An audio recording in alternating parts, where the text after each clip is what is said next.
Invited?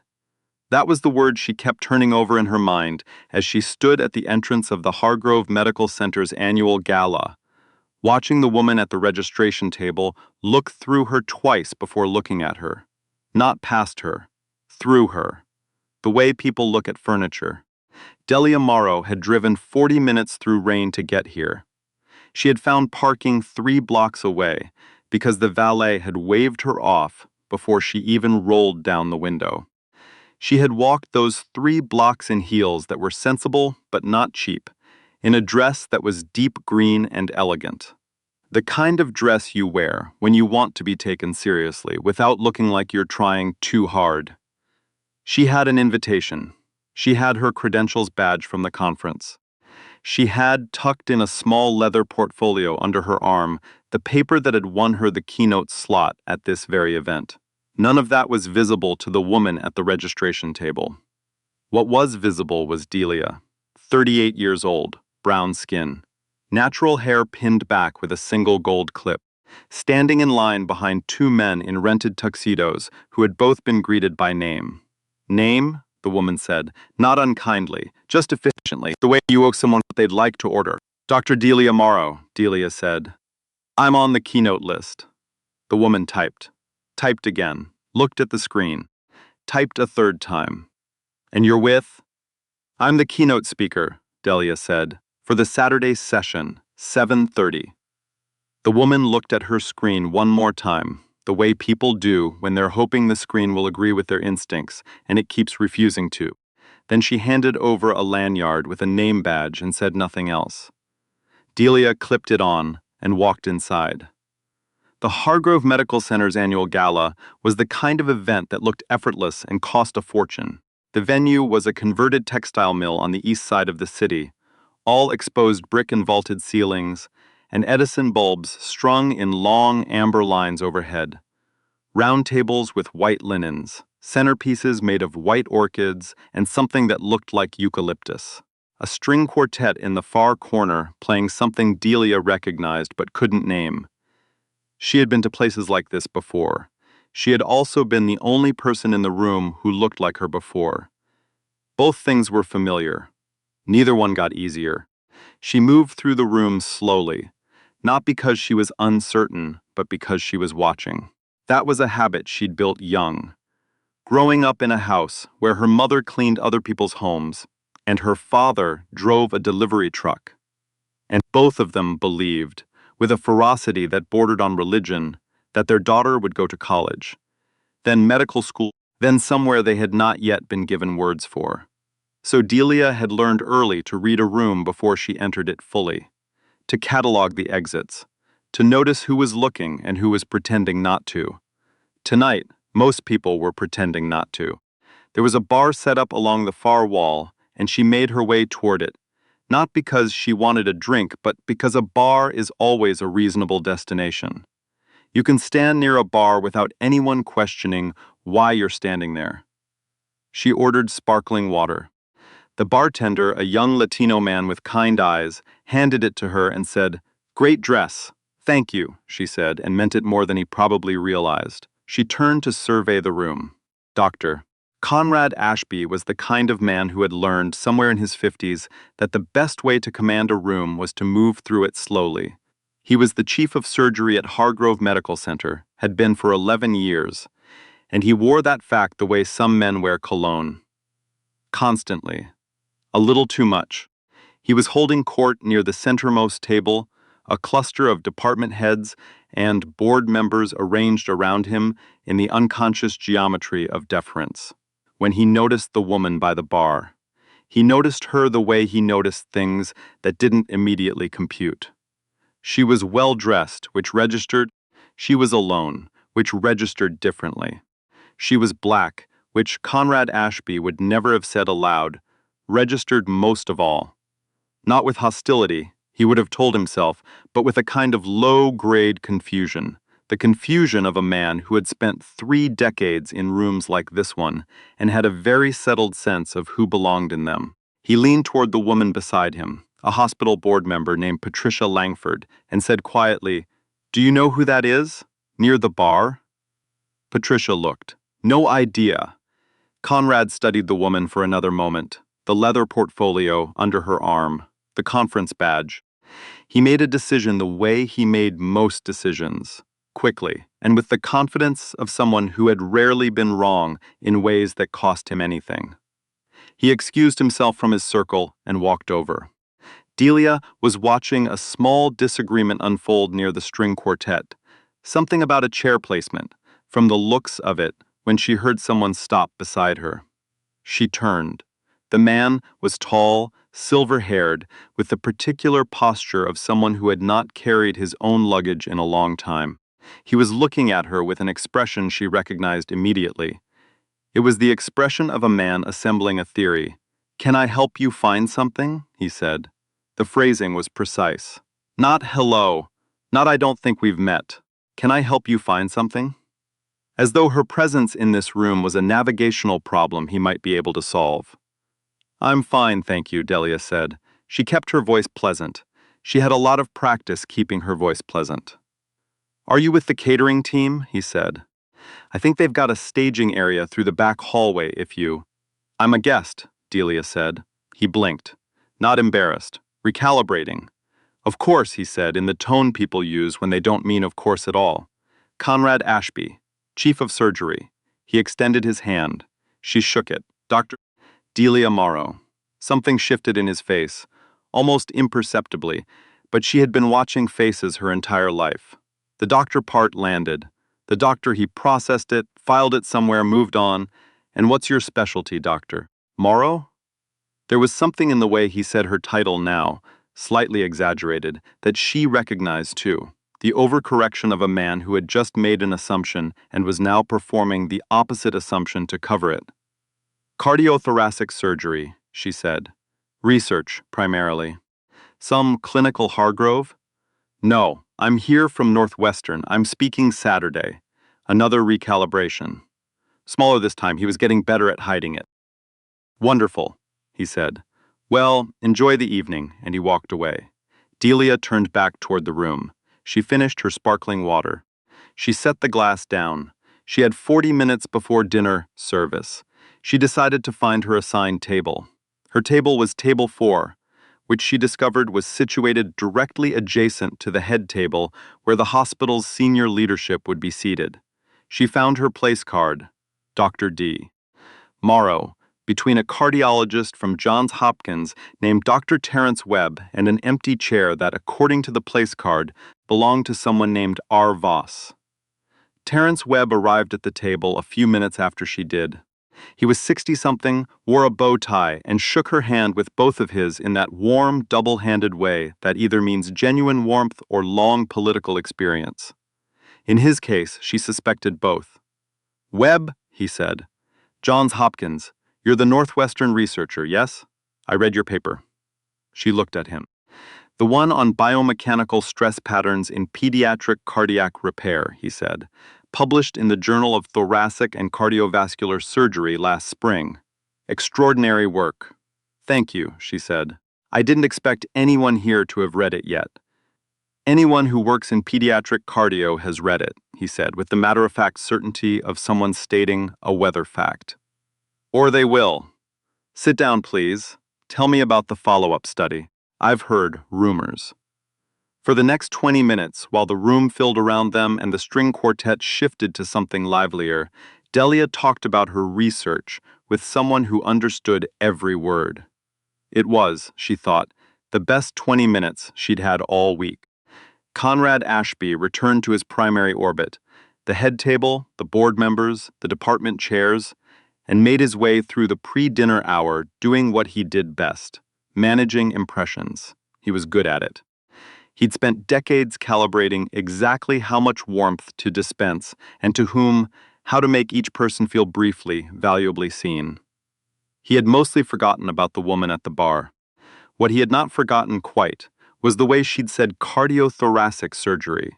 Not defensively. Not with the slight upward inflection of someone hoping to be believed, but flatly, as though it were simply true, which apparently it was. He mentioned her obliquely to his deputy chief. "There's a researcher from Northwestern, Morrow." "Do we know her?" His deputy chief, a younger man named Dr. Seth Callahan, pulled out his phone, typed for a moment, and then went slightly still in the way people go still when they find something unexpected. "Delia Morrow?" he said. "I believe so." Seth turned the phone around. The Wikipedia entry was brief but dense. Cardiothoracic surgery researcher, Northwestern University, senior fellow at the American College of Cardiology.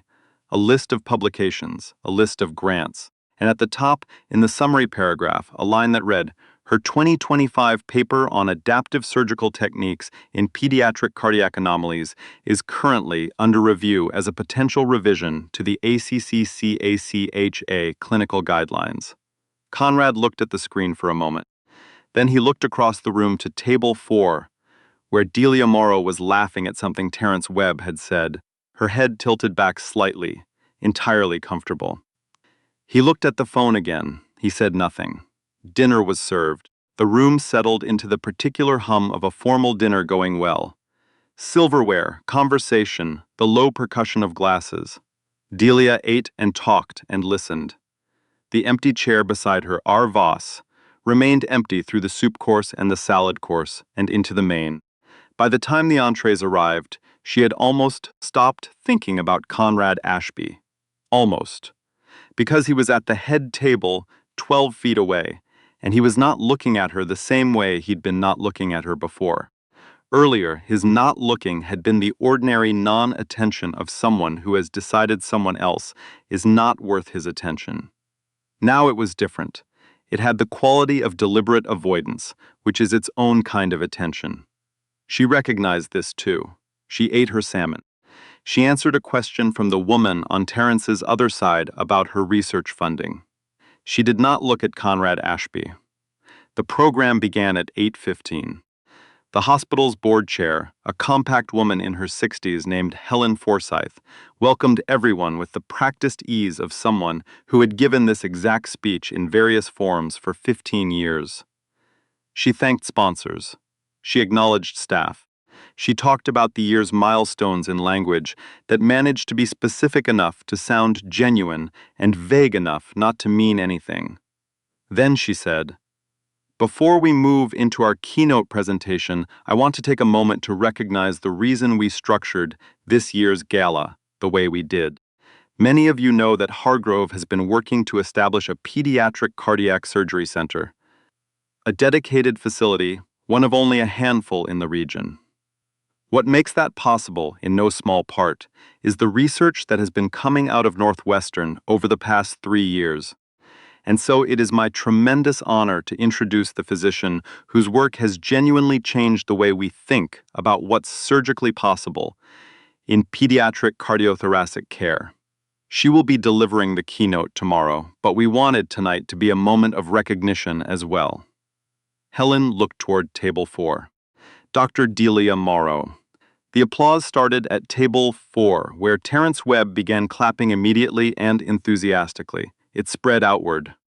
The room had the slightly delayed quality of applause that follows a name people are hearing for the first time, alongside a description that makes them feel they should already know it.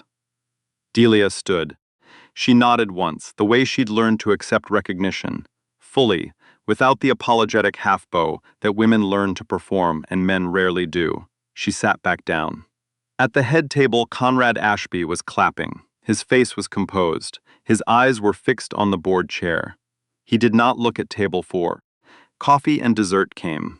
The string quartet returned. People began the slow social migration that happens at the end of formal dinners.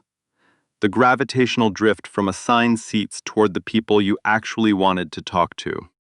Delia was standing near the window with Terence Webb and Helen Forsyth when she heard Conrad Ashby's voice behind her. "Dr. Morrow," she turned. He was alone. The confidence he'd carried all evening was still there, but it had changed shape somehow, the way water changes shape when it's been poured from one container into another. Still the same volume. "Different edges. Dr. Ashby," she said. "I wanted to apologize," he said, "for earlier. At the bar. I was." He paused. She gave him nothing. "I made an incorrect assumption." "You did," she said. He waited for more. She didn't offer it. This was something she had also learned to do. To not smooth over the moment for the person who had created it. It was a skill, same as surgery. You learned it because you had to.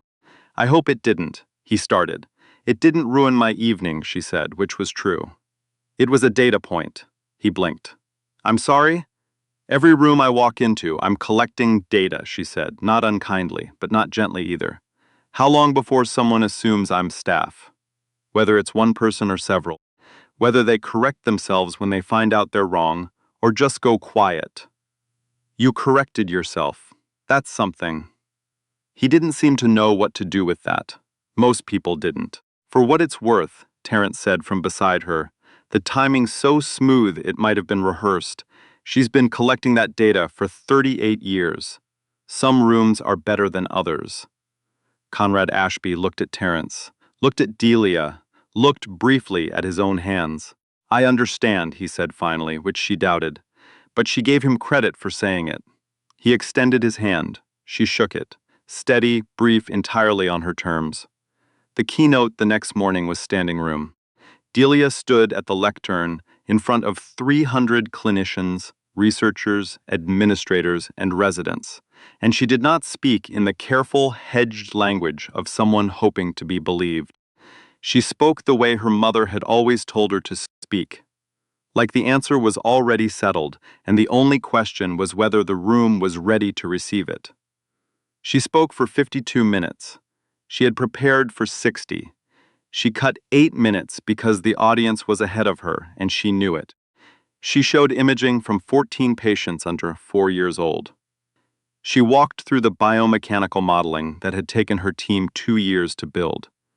She described the surgical modification, step by step, with the precision of someone who had performed it 47 times and counted everyone. When she was done, Terrence Webb started clapping again. The room followed. A few people in the back stood. Helen Forsyth, at the front of the room, leaned over to the colleague beside her and said something Delia couldn't hear, but the colleague nodded slowly, the way people nod when they're agreeing with something they've been thinking for a while. Conrad Ashby was seated in the third row. He was clapping. He was looking directly at her, this time with the expression of a man revising a significant number of things at once. She had seen that expression before, in different rooms on different faces. She didn't need it. She had learned not to need it a long time ago. But she noticed it. She filed it away. Data.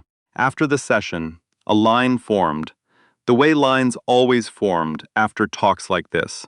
A loose queue of people with questions and business cards, and the particular charged energy of researchers who have just seen something that changes a calculation they thought was settled. She answered questions for 40 minutes. She took cards. She gave hers. She spoke with 2 residents who were barely older than she had been when she first decided on surgery, when everyone in the room where she announced it had gone slightly quiet in that particular way, and she had stood in that quiet and decided to let it be their problem. When the line thinned, she became aware that Conrad Ashby had been waiting at the back of it. She almost laughed. She didn't. He came forward when the last person stepped away. Dr. Morrow, he said, I've sat through a lot of keynotes. I know, she said. He stopped. You know, you've been chief for 11 years. You've attended this gala every year. That's at least 11 keynotes. 12, he said. I attended one before I was chief. He paused. That was the best one. She looked at him. He was not performing now. She had watched him perform all evening, and this was different. He was just a 61-year-old surgeon, standing in a room where the chairs were being stacked up around them, and he was telling the truth. Thank you, she said. The Pediatric Center, he said. Hargrove's proposal. I'd like to talk to you about the research partnership, if you're open to it. She considered. Not the opportunity. She'd known about the partnership discussions for 3 months, had been approached already by Helen Forsyth's office. What she was considering was this man, and whether this conversation was the beginning of something workable. She had learned to make that distinction too. Not every apology was a door. Some were just an apology. But some were a beginning. Send me the proposal, she said. I'll read it. He nodded once, with the seriousness of someone who understood that this was not a yes yet. She found she respected that. Dr. Morrow. He extended his hand again. She shook it. Less brief this time. More equal. He left. She stood for a moment in the room that was slowly being returned to furniture and empty space. The white orchids a little wilted now, the Edison bulbs dimming slightly as the event staff moved through their shutdown routines. She picked up her portfolio. She had a flight to catch at 4. On the drive to the airport, she called her mother. Her mother, Claudine Morrow, picked up on the second ring. 71 years old, still in the house where Delia had grown up, still with the same voice that could ask how'd it go. Baby, and mean it in a way that no one else in the world quite managed. How'd it go? Claudine said. Delia merged onto the highway. Rain again, lighter now. Good, she said. Standing room, of course standing room, her mother said, with the serenity of someone for whom this outcome had never been in doubt. Delia laughed a little. There was a moment. There's always a moment, her mother said. What kind? The usual kind, early, resolved by the end. Claudine was quiet for a second, not uncomfortable quiet, thinking quiet. You know, she said, when I was cleaning the Harrington house. You remember the Harrington house on Briar Lane? I remember. Mrs. Harrington used to have her garden club meetings on the second Thursday, every month. Same women, same flowers, same everything. And every month, when I came to clean on that Thursday, I'd walk through that living room, and every one of those women would look at me like I'd walked in through the wrong door. A pause, and I just kept walking through. That was all. I just kept walking through. Delia held the phone, the rain on the windshield, the highway opening out ahead. I know, Mama, she said. You walked through too, her mother said. Every time, different rooms, same door. She didn't say anything for a moment. The highway curved. The city fell away behind her. I'll call you when I land, she said. I know you will, her mother said. I'll be up. She hung up. She drove. The rain eased to almost nothing, then stopped, and by the time she reached the airport exit, the road was dry, and the sky to the west had gone that particular pale orange that happens after a storm when the light comes back different than it left. She parked. She gathered her things. She walked through the terminal with the portfolio under her arm, and her badge still clipped to her lapel. Dr. D. Morrow, the letters slightly smudged from a long night and a longer morning. At the gate, a woman glanced at her badge, then at her face, and said, Are you the speaker? From the medical thing downtown? Delia stopped. I am. The woman smiled. My sister's a resident at Hargrove. She said your talk this morning changed everything she thought she knew about pediatric repair. A beat. I don't know what that means exactly. But she cried. She called me right after and she was crying. Delia looked at her for a moment. Tell her thank you, she said. Tell her that's the whole point. She walked to her seat. She put her portfolio in the overhead bin. She sat down, buckled her belt, and watched the tarmac through the oval window while the plane filled up around her. She had 40 pages of grant proposal to review before Monday. She opened her laptop. She got to work.